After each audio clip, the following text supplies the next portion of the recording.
By Renaissans wil ons die pad van verkenning stap. Daar word uit vele filosofieë en wetenskaplike bronne geput. Ons besef dat elke individu sy of haar opvoeding en ervaring met hulle saamdra en as verwysingspunt gebruik wanneer hulle kommunikeer. Ons luister dus na mekaar en ag niemand se insigte as imperatief nie, maar eerder as aanvullend, met inagneming van waar hulle hul op hul reis bevind. Omdat Renaissans 'n familie van oop, denkende en eerlike reisigers is dit vir ons belangrik om gereeld met mekaar te praat. Ons skram nie daarvan weg om moeilike sake onder die loep te neem ten einde saam te groei nie.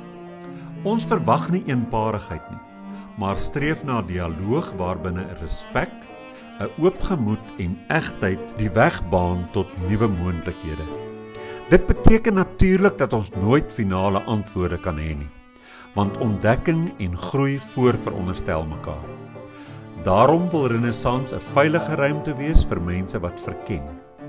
Ons weet dat daar in alle tradisies waarheid te vind is. Daarom poog ons om ons ontginnings daaruit met eerbied en respek te doen, op soek na dit wat universeel en vir ons van waarde is. Ons waardes word gekenmerk deur openheid, egtheid, liefde en nederigheid en bovenal om nie te veroordeel nie. Renaissans bied 'n gemeenskap aan mense wat op soek is na ander wat die wêreld van spirituele verkenning met hulle kan deel. Of dit 'n fisiese gemeenskap is waarna jy op soek is en of jy virtueel wil deelneem, Renaissans maak ruimte vir beide. Jy gaan nou luister na 'n opname van een van ons byeenkomste. Jy's welkom, neem deel, plaas jou kommentaar, geniet hierdie ervaring saam met ons.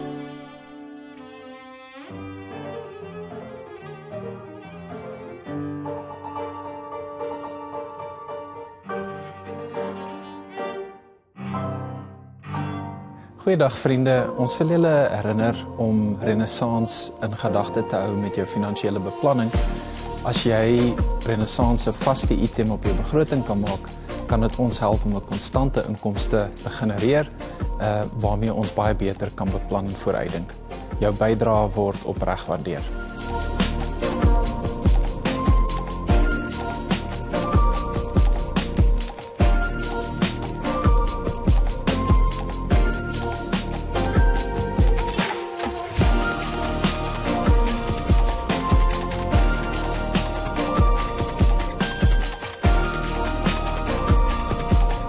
Goeiemôre julle. Dankie dat julle hiernatoe gekom het vanoggend en baie welkom. Voordat ons verder gaan luister na die musiek, wil ek vir julle ietsie lees wat ek geskryf het oor 'n direkte ervaring van die omgewing en jouself en jou lewe. Wanneer 'n mens heeldag jou emosies fynkam, gebeur daar maklik iets subtiel maar gevaarlik. Jou aandag draai voortdurend om ek en my toestand. Wat begin as selfbewustheid, 'n gesonde sensitiwiteit vir wat binne in jou aangaan, kan maklik verskuif na selfgesentreerdheid. 'n Voortdurende introspektiewe kringloop waarin elke gevoel ontleed, benoem en beoordeel word. En daar is 'n paar gevolge. Ooridentifikasie met jou emosies. Jy begin voel asof jy is wat jy voel. Pleks daarvan om net raak te sien. Dis uitputtend want jy bly in 'n toestand van innerlike onderhoudswerk. Daar's 'n verlies aan spontaniteit. Jou lewe word 'n projek wat bestuur moet word. Jy ervaar minder direk en meer deur 'n lens van analise. Daar's verhoogde angs en selfbewustheid. Hoe meer jy dophou hoe jy voel, hoe meer begin jy oor jou gevoelens ontwikkel. 'n Soort meta-angstigheid. En daar is 'n afname in buitegerigte aandag. Empatie en kontak met die wêreld lê daaronder.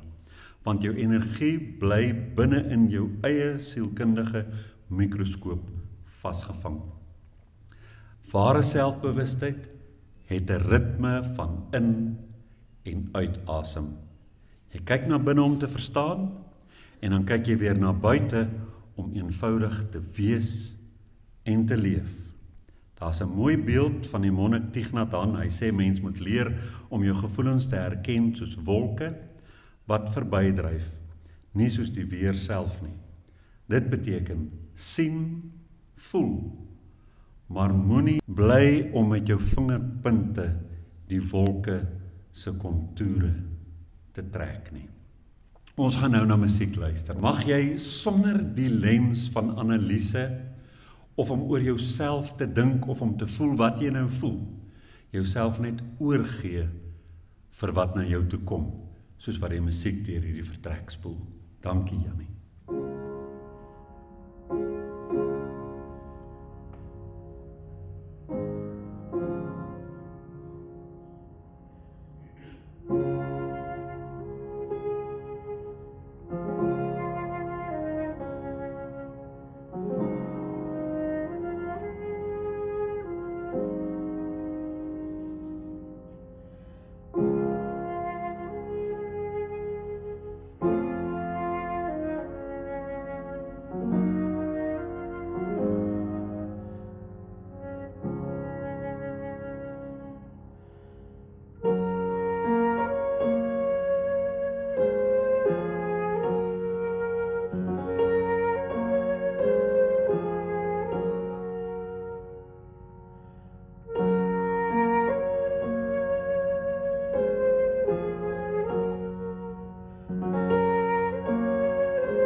Simplistiese denke verskraal die wêreld en eenvoud laat dit helder word.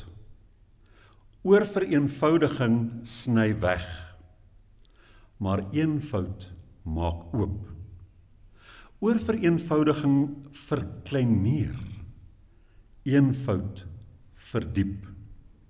Waar hy die sering blind maak, bring eenvoud lig. Eenvoud is nie minder nie, dit is bloot helderder. Nou die titel van my praatjie vanoggend is as jy jouself te veel bekyk, die gevaar van 'n spieël wat nooit toemaak nie. Ons kan soggens, indien ons in daardie gewoonte verval, langer voor die spieël deurbring as wat dit ons neem om iets lekkers vir die dag in die vooruitsig te stel. Ons kan kyk en kyk en kyk. Elke plooi, elke moontlike skaduwee verken, totdat dit so laat word dat ons dag halfpad verby is, voor ons by die voordeur uitstap, en dit sonder 'n stert wat swaai, en oë wat blink. Ek dink dit is 'n beeld van wat met ons gebeur as ons te veel selfrefleksie doen. Ons dink dit is 'n deug om onsself goed te ken. En dit is.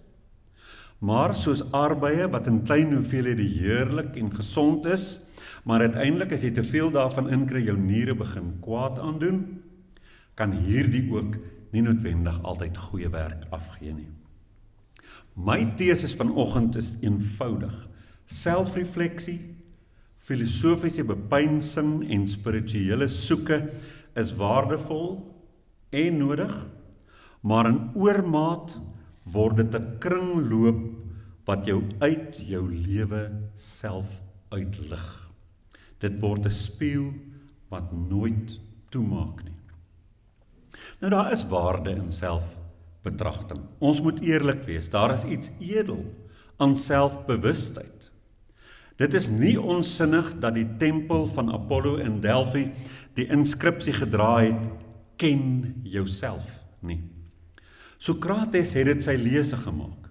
En tot vandag toe glo ons dat 'n mens wat nooit introspeksie doen nie, soos 'n motor is sonder 'n brandstofmeter. Hy gaan dalk ry, maar jy weet nie tot waar hy gaan ry nie. Ek het al gesien hoe 'n oomblik van eerlike selfrefleksie 'n hele lewe kan omkeer. En hier is ek so 'n bietjie autobiografies. Ek en my gewese vrou, sy suster het in hierdie week lekker gelag oor 'n preekie wat my gewese vrou van my afgesteek het eendag so kort na ons troue, toe ek angstig en bevoeterd was. Toe sê sy, jy het nooit in die jaar wat ons uitgegaan het met my so gepraat nie. Toe sê ek het maar net my pause gehou. Toe sê sy, in daardie geval verkies ek dat jy die res van ons lewe jou pause sal hou. 'n Man kan besef op 'n dag, enige iemand, dat jy altyd kwaad raak wanneer jy inderwaarheid net angstig is. En daardie klein stukkie selfinsig verander die manier waarop jy vir die res van jou lewe met jou kinders praat. Selfrefleksie is soos 'n lamp in 'n donker kamer. Jy begin sien waar jy jou tone stamp. Maar elke liewe lamp kan jou ook verblind as jy hom te naby aan jou oë hou. Wanneer word selfbetragting te veel? Sielkundiges praat van ruminasie. Dis wanneer jy nie net dink nie, maar eindeloos herkou. Soos 'n koei wat dieselfde slukkie gras vir die 5de keer kou. Jy kom nêrens nie, jy bly net waar jy is. Dalk ken jy iemand wat dit doen. Elke emosie word geanaliseer. Elke traan moet 'n betekenis hê. Elke glimlag word verdink van 'n dieper storie. Dis soos om 'n skoenlapper in 'n glasraam vas te pen. Jy het haar mooi gevang, maar sy vlieg nie meer nie. En ek moet sê, soms lyk dit vir my of mense hul gevoelens so oorontleed dat die oomblik self verlore gaan. Dis soos iemand wat 'n glas wyn in sy mond hou en eerder die pH-balans probeer uitwerk as om eenvoudig die vrug en geur te proe. Op die ou end smaak dit na niks. Filosofie kan ook so 'n storie word. Kyk, ek self, soos julle weet, is skuldig. Ek hou van filosofie. Filosofie brei ons wêreldbeeld uit. Dit gee taal vir die misterie wat ons beleef. Ek sal nooit vergeet nie, toe ons besin het as 'n klompie sprekers hier by Renaissance 'n jaar gelede, oor watter woordeskat ons moet gebruik, toe het Marius Herald vir ons gesê, dis nodig om vir mense nuwe woorde te gee, want dit brei ook jou verstaan van die filosofie van die wêreld uit. So ons kry taal vir 'n misterie wat ons andersins slegs beleef. Dit help ons om ons aannames te bevraagteken. Maar soos enige trapleer, moet jy op en af kan klim. As jy net bo bly hang en pyns, dan hang jy uiteindelik in die lug, ontkoppel van die lewe self. Kierkegaard het gesê, die mens wat net dink, word verteer van angs. Nietzsche het van die afgrond gepraat wat terugkyk as jy te lank daarin staar. Camus het gesê, die lewe is absurd en dat ons nogtans moet glimlag. Al drie van hulle was wys. Te veel bepeinsing bring jou nie nader aan die lewe nie, dit kan jou dalk net verder daarvan af wegneem. Ek onthou 'n studentevriendin, elke keer wanneer sy by ons kuiers ingestap het, het sy so in die bondel geroep, "Ai julle, wat is nou weer die sin van die lewe?" Dit was haar gunsteling vraag. Ek dink dit het 'n soort van haar handtekening geword.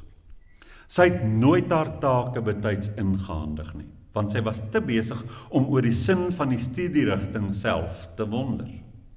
Teen die tyd dat sy besluit het of die lewe sin het of nie, het sy haar beurs verloor. Sy is terug huis toe, waar sy op haar ouers se rusbank terugverlang het na die sinnelose kampus en lawwe vriendskappe. Dis die probleem.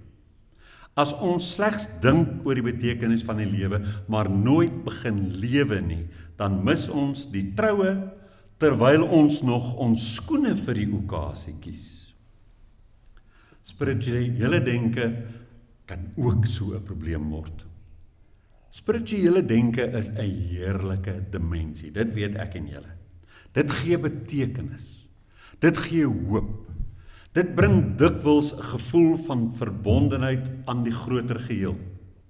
En indien 'n mens dit beoefen en nie net bepraat nie, dan bring dit stilte in 'n wêreld vol lawaai. Maar 'n oormaat van spirituele gedagtes kan jou ontnigter.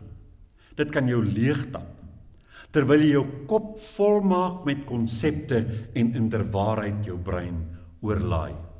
Dit kan jou wegsuig uit die praktiese lewe. Daar is mense wat elke windrigting as 'n boodskap lees, elke droom as 'n profesie, elke kleur van ons sokkies as 'n teken van die heelal. Ek het al mense ontmoet wat so vasgevang is in hul auras dat hulle nie eens agterkom dat hulle motor se petroltank leeg is nie. Jy kan mos nie jou liggaam ignoreer omdat jy te veel met jou liggaam se lig besig is nie. Ware spiritualiteit moet jou op die grond en in jou lyf laat land en jou nie wegvoer nie. En dis waarby ek wil uitkom vanoggend, dis balans. Waar lê die balans? Selfrefleksie is soos die sout in ons kos. Daarsonder is die smaakprofiel van die meeste kossoorte vir baie mense te flou. Maar as jy te veel sout byvoeg, word dit dus oneetbaar en moet jy na al jou moeite 'n enkele snytjie brood eet voordat jy gaan slaap. Filosofie is soos hierdie trapleer. Dit gee jou 'n uitsig van bo, maar jy moet terugklim en jou voete weer op die aarde plaas. En spiritualiteit is asem. Jy moet in en uit asem. As jy net inasem, verstik jy. Hoe handhaaf ek en jy hierdie ewewig? Gee tyd vir selfrefleksie, maar stel 'n grens. Vra jouself af, dink ek nou om te verstaan, Of dink ek nou net omdat ek verslaaf geraak het daaraan om te bly dink? Laat filosofie jou verryk, maar nie verlam nie. Nie jou brein oorlaai nie. 'n Vraag kan 'n venster oopmaak, maar dit help nie, jy klim nooit daardeur nie. Laat spiritualiteit jou voed, maar jou nie wegsuig nie. As spiritualiteit nie liefde en humor na ons lewens toe terugbring nie, is dit net 'n heliumballon sonder 'n touw. Ek sluit af. Uiteindelik, dink ek, gaan dit oor hierdie eenvoudige waarheid. Die lewe is 'n dansvloer. Jy kan nie oorwegend langs die kant sit en jou skoene analiseer of oor jou enkels se krag wonder nie. Op 'n stadium moet jy inspring en dans al trap jy op 'n paar tone. Anders eindig jy soos daardie arme man wat homself so lank gevra het of hy bestaan, dat die wêreld eenvoudig sonder hom aangegaan het. Hy sit nog steeds in die badkamer, starende in die spieël, en hy wonder of die beeld werklik terugglimlag en of dit dalk net 'n illusie is. Ek wil vir hom sê, kom uit die badkamer uit, man. Die partytjie is hier buite. Die lewe wag vir niemand wat te lank voor die spieël bly staan nie. Ek het gisterand my hand probeer waag aan iets wat so tussen 'n gedig en 'n geskribbel is, maar hier is dit nou. Eenvoud. 'n Simplis sit met 'n stomp potlood, trek 'n lyn van kant tot kant oor 'n wye landskapdoek en noem dit klaar. Hy skeur die skakerings uit, laat net die kaal kontoure oor, armoedig soos 'n woordeboek, sonder 'n enkele gedig. Maar eenvoud. Eenvoud is 'n helder stroom wat deur klippe kronkel om steeds sy weg te vind. Lig spelend op die water. Dit kerf nie die wêreld weg nie.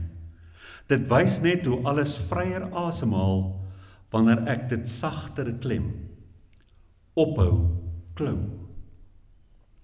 Oor vereenvoudiging verskraal die lewe tot 'n doek met 2 kleure verf. Swart en wit. Geen plek vir skadu's. Geen plek vir bosse waar agter verrassings skuil nie. Helderheid maak nie kleiner nie, dit maak oop. Dit lei jou aan die arm tot voor 'n venster wat wyer kyk as van waar jy flissies kon sien. En dalk, net dalk, is die verskil eenvoudig. Die een kerf die werklike omvang weg in 'n poging om ten volle te verstaan. Die ander stroop slegs die oorverdowende wanklanke weg, om effens duideliker te kan hoor. Dit was my storie. Kom ons luister na die musiek.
vir julle bydraes.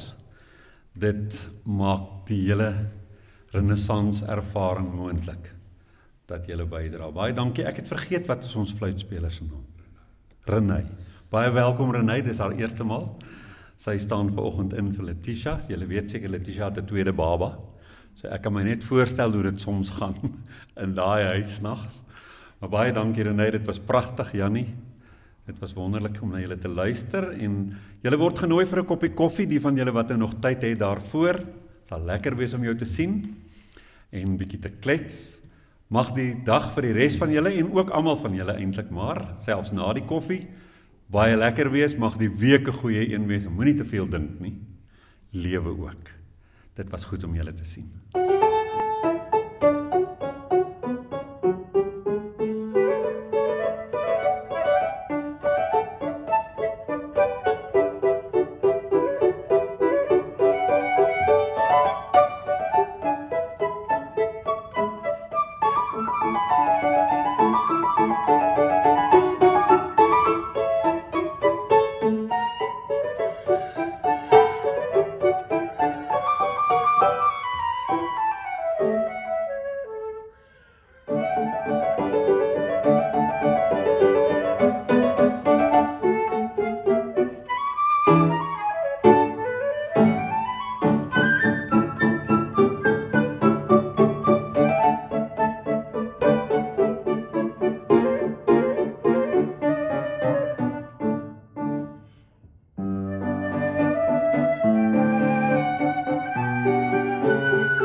Goeiedag vriende, ons wil julle herinner om Renaissance in gedagte te hou met jou finansiële beplanning. As jy Renaissance 'n vaste item op jou begroting kan maak, kan dit ons help om 'n konstante inkomste te genereer, waarmee ons baie beter kan beplan en vooruitdink. Jou bydrae word opreg waardeer.